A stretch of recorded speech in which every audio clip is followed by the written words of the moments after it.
Kiev frappe deux grands sites logistiques en Russie. Les dernières attaques ukrainiennes font au moins 8 morts et 60 blessés. Nouvelles frappes américaines sur l'Iran. Téhéran réplique en visant les alliés des États-Unis dans le Golfe. Le trafic dans le détroit d'Ormuz reste restreint.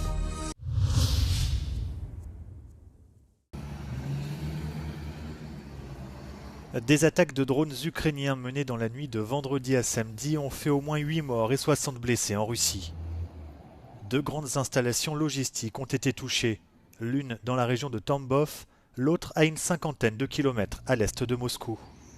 Le président ukrainien Volodymyr Zelensky a indiqué dans un message publié sur les réseaux sociaux que les forces russes utilisaient ces entrepôts pour s'approvisionner en composants soumis à des sanctions destinés à la production de drones et d'équipements de navigation. Selon Volodymyr Zelensky, une installation pétrolière russe a également été touchée. Ces attaques constituent les frappes ukrainiennes les plus meurtrières signalées sur le sol russe depuis plus de 2 ans. Elles interviennent alors que Kiev poursuit sa campagne aérienne contre les infrastructures énergétiques et les cibles militaires en Russie dans le but de saper l'effort de guerre de Moscou et de faire ressentir aux Russes les conséquences de l'invasion de l'Ukraine.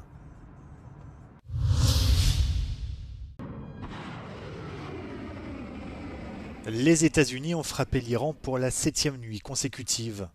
Des sites de surveillance, des infrastructures logistiques militaires, des dépôts d'armes souterrains et des cibles maritimes ont été ciblés selon l'armée américaine. L'Iran dit avoir riposté en visant des alliés des États-Unis et leurs bases dans la région. La Jordanie, le Koweït et Bahreïn ont signalé des attaques.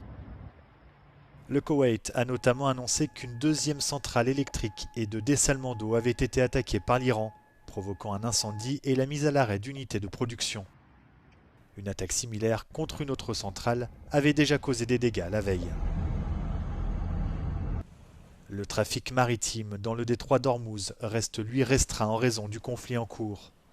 Les gardiens de la révolution iranien disent avoir stoppé 4 navires qui tentaient de franchir le détroit.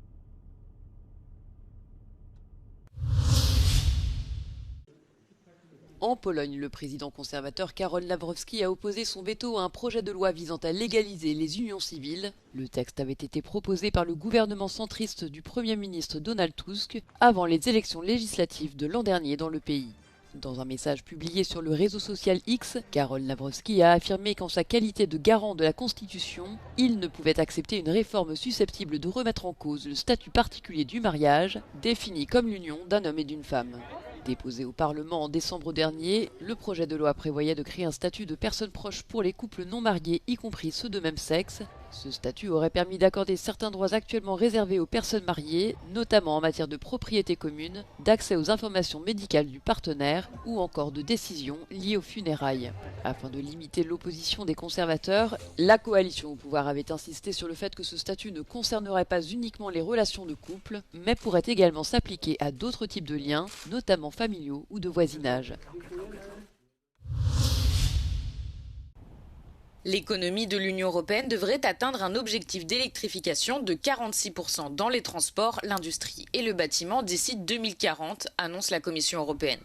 Elle dévoile une série de propositions. Objectif réduire de 260 milliards d'euros par an les coûts liés à l'importation de combustibles fossiles. Les mesures proposées comprennent des réformes concernant les redevances perçues par les opérateurs de réseaux énergétiques, la fiscalité de l'énergie et l'efficacité énergétique des bâtiments. Bruxelles intensifie ses efforts en matière d'électrification dans le cadre d'une course effrénée pour trouver des solutions afin de compenser la perte d'approvisionnement en pétrole et en gaz provenant du détroit d'Ormuz. La Commission a reconnu que l'électricité reste plus lourdement taxée que le gaz dans certains pays de l'UE.